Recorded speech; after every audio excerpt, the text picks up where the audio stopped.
Je suis Picho, artiste, je peux dire multidisciplinaire, parce que j'ai commencé par le rap, ensuite j'ai enchaîné par le théâtre en tant qu'acteur et en tant que metteur en scène, et j'ai aussi une structure de production artistique qui s'appelle Skinfama. Donc voilà, grosso modo, en résumé petit. Alors, quand on m'a demandé de devenir parrain, j'avoue que j'ai d'abord été surpris. Et puis après, je me suis posé la question de savoir pourquoi je le ferais. Et je me suis rendu compte que j'avais déjà été sensibilisé par ces questions à travers mon travail artistique en tant qu'acteur. J'avais eu l'occasion, il y a 4 ans de ça, de jouer une pièce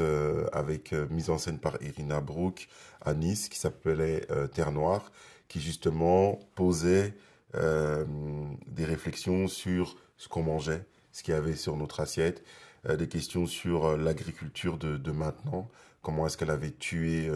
l'agriculture d'hier, mais aussi les agriculteurs. Et je trouvais ça intéressant d'avoir la possibilité, en tout cas j'espère que moi, pour moi en tout cas, avoir la possibilité de pouvoir m'informer plus, de connaître plus sur le sujet, qui me semble être un sujet, un grand défi pour le futur en fait. Et je suis devenu père maintenant il y a 2 ans et j'ai eu un deuxième enfant il y a quelques mois. Et rien que pour eux, je trouve que c'est intéressant de pouvoir, moi en tout cas, savoir qu'est-ce qu'ils vont manger, comment est-ce qu'ils mangent et qu'est-ce qu'ils auront à manger demain et qu'on puisse se battre pour qu'ils aient mieux à manger, je pense. Ouais, il y a plein, enfin pour moi, il y a plein de choses, même en tant qu'Africain, par rapport à comment les gens se nourrissent là-bas, le rapport à les produits qui sont importés et les produits qui sont faits par les paysans du pays, de voir comme j'ai eu l'occasion d'aller plusieurs fois au Congo, je vois cette espèce qui pour moi est incompréhensible, pourquoi les gens ne consomment pas locaux et ils ont plus l'habitude de consommer les choses qui viennent de l'extérieur. J'arrive pas à comprendre que ça soit plus cher ce qui est produit à côté que ce qui vient d'ailleurs à des milliers de kilomètres, quoi. Et c'est quelque chose en tout cas moi je vois beaucoup quand je suis au Congo. C'est quelque chose que j'entends beaucoup chez mes amis maliens, par exemple, avec qui je discute. Et je pense que là, il y a un problème. Et c'est intéressant de voir que des structures comme SOS Faim permettent en fait une conversation autour de ces questions, permettent la possibilité de mieux comprendre les enjeux qui se cachent derrière. Parce que nous, en tant que personnes consommateurs, on n'est pas toujours conscient de ce qui se joue derrière, parce que forcément, un, on n'a pas le temps, deux, on manque d'informations, et c'est bien qu'un festival comme ça puisse permettre à des gens comme moi de pouvoir s'informer plus sur ce qu'il y a dans nos assiettes, ce qu'il y a dans nos frigos, quoi, et dans nos supermarchés aussi.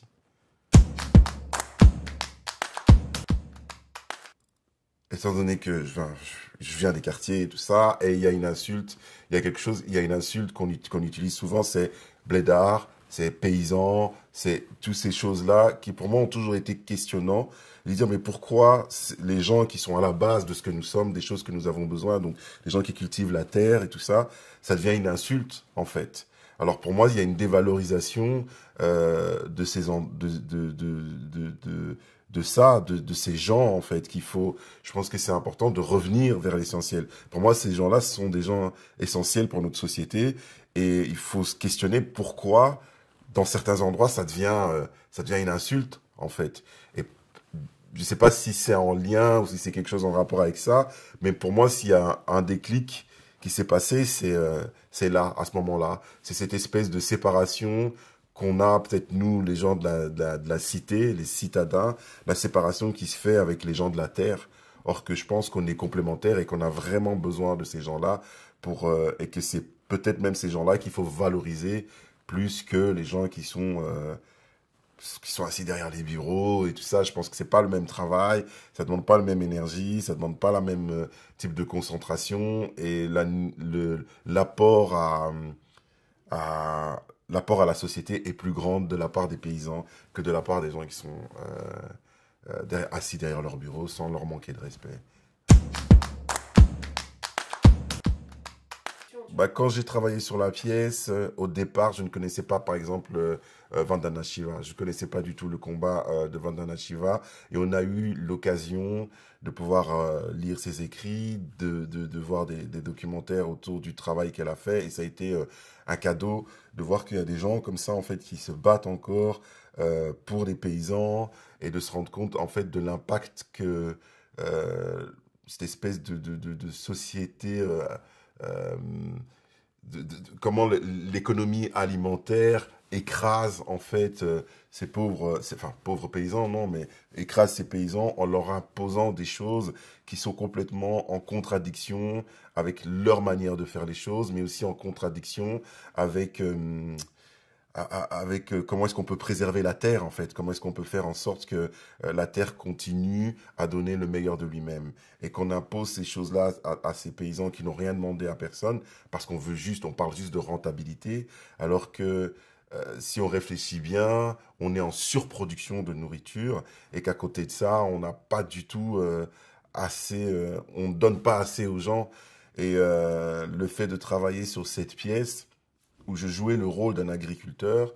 et de cet agriculteur qui était complètement perdu. Parce qu'aussi, faut pas oublier que la terre,